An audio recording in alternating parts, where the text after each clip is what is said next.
आनंद ने धीरे से बिना कुछ कहे उसे अलग किया और अंदर के कमरे की ओर बढ़ा, जहां बंटी आंखें बंद किए लेटा था। उसने उसके माथे पर हाथ रखा, वह तप रहा था। कहानी शुरू करने से पहले हमारे चैनल विजय रॉय स्टोरी चैनल को प्लीज सब्सक्राइब एंड लाइक अवश्य करें ताकि हमें मोटिवेशन मिलता रहे, ताकि आप लोगों के लिए नया नया कहानी लाता रहूं। आइए कहानी शुरू करते हैं। आखिर ऐसा कितने दिन चलेगा? तुम्हारी इस आमदनी में तो जिंदगी पार होने से रही।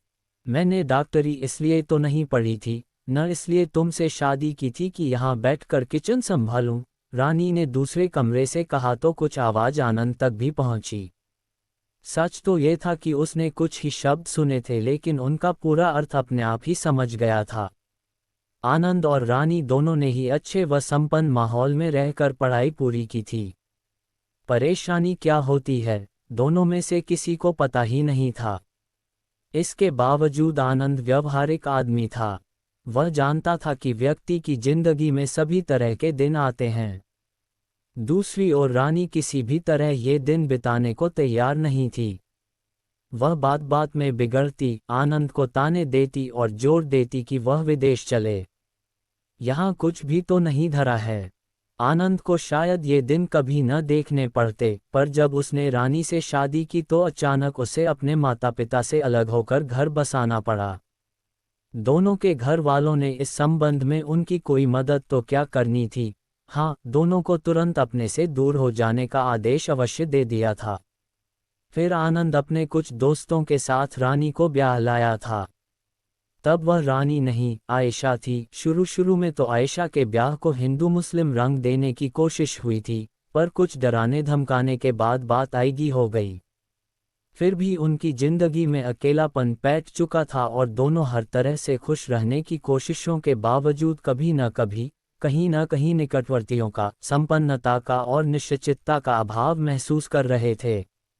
आनंद जानता था कि घर का ये दमघोंटू माहौल रानी को अच्छा नहीं लगता।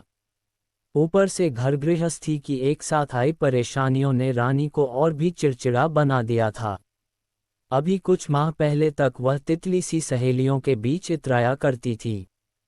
कभी कोई टोकता भी तो रानी कह देती, अपनी फिक्र करो, मुझे कौन यहाँ रहना है।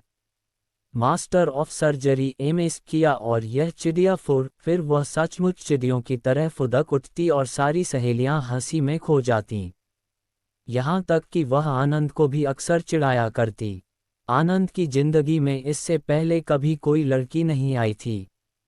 वह उन क्षणों में पूरी तरह डूब जाता और रानी के प्यार, सुंदरता और कहकहों को एक साथ ही महसूस करने की कोशिश करने लगता था। आनंद मास्टर ऑफ मेडिसिन एमडी करने के बाद जब सरकारी नौकरी में लगा, तब भी उन दोनों को शादी की जल्दी नहीं थी। अचानक कुछ ऐसी परिस्थितियां आईं कि शादी करना जरूरी हो गया। रानी के पिता उसके लिए कहीं और लड़का देख आए थे। अगर दोनों समय पर यह कदम न उठाते तो निश्चित था कि रानी एक दिन किसी और की हो जाती। फिर वही हुआ जिसका दोनों बरसों से सपना देख रहे थे। दोनों एक दूसरे की जिंदगी में डूब गए। शादी के बाद भी इसमें कोई फर्क नहीं आया। फिर भी क्षण क्षण की जिंदगी में ऐसे जीना संभव नहीं था और रानी की बड़बड़ाहट भी इसी की प्रतिक्रिया थी। आनंद ने ये सब सुना और रानी की बातें उसके मन में कहीं गहरे उतरती गईं। रानी के अलावा अब उसका इतने निकट था ही कौन। हर दुख दर्द की वह अकेली साथी थी। वह सोचने लगा, चाहे जैसे भी हो, विदेश निकलना जरूरी है। जो यहाँ बरसों नहीं कमा सकूंगा, वहाँ एक साल में ही कमा लूंगा। ऊपर से रानी भी खुश हो जाएगी। आखिर वह दिन भी आया जब आनंद का विदेश जाना लगभग तय हो गया। डॉक्टर के रूप में उसकी नियुक्ति इंग्लैंड में हो गई थी और अब उनके निकलने में केवल उतने ही दिन बाकी थे जितने दिन उनकी तैयारी के लिए जरूरी थे। जाने कितने दिन वहां लग जाएं, जाने कब लौटना हो भी या नहीं। तैयारी के छोटे से छोटे काम से लेकर मिलने जुलने वालों को अलविदा कहने तक, सभी काम उन्हें इस समय में निपटाने थे। रानी की कड़वाहट अब गायब हो चुकी थी। आनंद अब देर से लौटता तो भी वह कुछ न कहती, जबकि कुछ महीनों पहले आनंद के देर से लौटने पर वह उसकी खूब खिंचाई करती थी। अब रात को सोने से पहले अधिकतर समय इंग्लैंड की चर्चा में ही बीतता, कैसा होगा इंग्लैंड।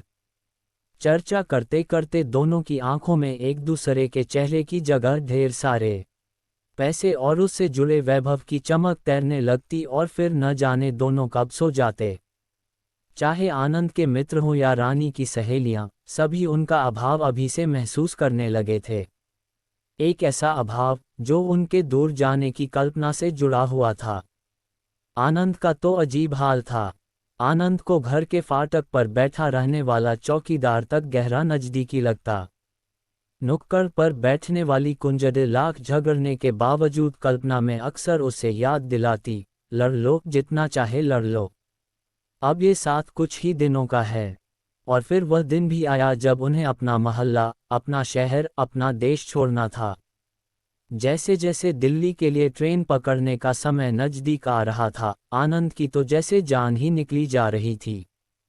किसी तरह से उसने दिल को कड़ा किया और फिर वह अपने मोहल्ले, शहर और देश को एक के बाद एक छोड़ता हुआ उस धरती पर जा पहुंचा जो बरसों से रानी के लिए ही सही, उसके जीने का लक्ष्य बनी हुई थी। लंदन का हीथ्रो हवाई अड्डा, यांत्रिक जिंदगी का दूर से परिचय देता विशाल शहर। जिंदगी कुछ इस कदर तेज कि हर 2 मिनट बाद कोई हवाई जहाज फुर से उड़ जाता। चारों ओर चकमगमग, उसी के मुकाबले लोगों के उतरे या फिर कृत्रिम मुस्कुराहट भरे चेहरे। जहाज से उतरते ही आनंद को लगा कि उसने बाहर का कुछ पाया जरूर है, पर साथ ही अंदर का कुछ ऐसा अपनापन खो दिया है जो जीने की पहली शर्त हुआ करती है। रानी उससे बेखबर इंग्लैंड की धरती पर अपने कदमों को तोलती हुई सी लग रही थी और उसकी खुशी का ठिकाना न था। कई बार चहक कर उसने आनंद का भी ध्यान बटाना चाहा, पर फिर उसके चेहरे को देख अकेले ही उस नई जिंदगी को महसूस करने में खो जाती। अब उन्हें इंग्लैंड आए 1 महीने से ऊपर हो रहा था। दिन भर जानवरों की सी भाग दौड़, हर जगह बनावटी संबंध, कोई भी ऐसा नहीं जिससे 2 पल बैठकर वे अपना दुख दर्द बांट सकें। खाने पीने की कोई कमी नहीं थी, पर अपनेपन का काफी अभाव था। यहाँ तक कि वे भारतीय भी 2-1 बार लंच पर बुलाने के अलावा अधिक नहीं मिलते जुलते जिनके एड्रेस वह अपने साथ लाया था। जब भारतीयों की यह हालत थी तो अंग्रेजों से क्या अपेक्षा की जा सकती थी। ये भारतीय भी अंग्रेजों की ही तरह हो रहे थे। सारे व्यवहार में वे उन्हीं की नकल करते। ऐसे में आनंद अपने शहर की उन गलियों की कल्पना करता जहां कह कहों के बीच भइयों का अस्तित्व खत्म हो जाया करता था। वे लंबी चौड़ी बहसें अब उसे काल्पनिक सी लगतीं। यहाँ तो सब कुछ बंधा बंधा सा था। ठहाकों का सवाल ही नहीं, हंसना भी हौले से होता, गोया उसकी भी राशनिंग हो। बात बात में अंग्रेजी शिष्टाचार हावी। आनंद लगातार इससे आगे जाता जा रहा था। रानी कुछ पलों को तो यह महसूस करती, पर थोड़ी देर बाद ही अंग्रेजी चमकदमक में खो जाती। आखिर जो इतनी मुश्किल से मिला है, उसमें रुचि न लेने का उसे कोई कारण ही समझ में न आता। कुछ दिनों से वह भी परेशान थी। बंटी यहाँ आने के कुछ दिनों बाद तक चौकीदार के लड़के रामू को याद करके काफी परेशान रहा था। यहाँ नए बच्चों से उसकी दोस्ती आगे नहीं बढ़ सकी थी। बंटी कुछ कहता तो वे कुछ कहते और फिर वे एक दूसरे का मुंह ताकते। फिर बंटी अकेला और गुमसुम रहने लगा था। रानी ने उसके लिए कई तरह के खिलौने ला दिए, लेकिन वे भी उसे अच्छे न लगते। आखिर बंटी कितनी देर उनसे मन बहलाता। और आज तो बंटी बुखार में तप रहा था। आनंद अभी तक अस्पताल से नहीं लौटा था। आसपास याद करने से रानी को कोई ऐसा नजर नहीं आया जिसे वह बुला ले और जो उसे ढाढ़स बंधाए। अचानक इस सूनेपन में उसे लखनऊ में फाटक पर बैठने वाले रघु चौकीदार की याद आई, जो कई बार ऐसे मौक़ों पर डॉक्टर को बुला लाता था।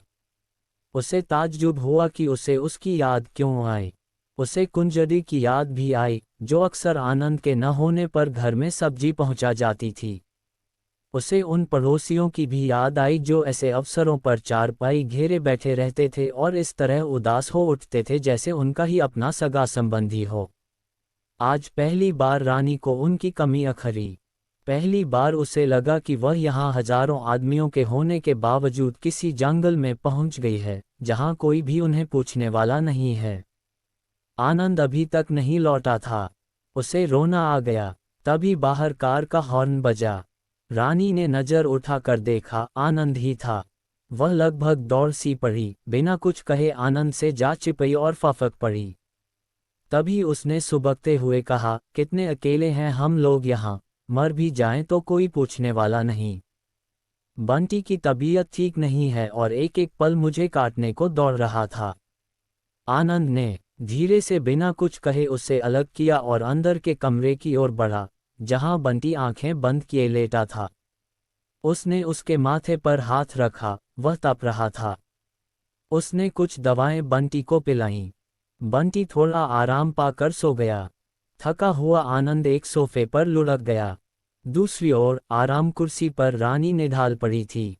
आनंद ने देखा, उसकी आंखों में एक गलती का एहसास था, गोया वह कह रही हो, यहाँ सब कुछ तो है पर लखनऊ जैसा, अपने देश जैसा अपनापन नहीं है।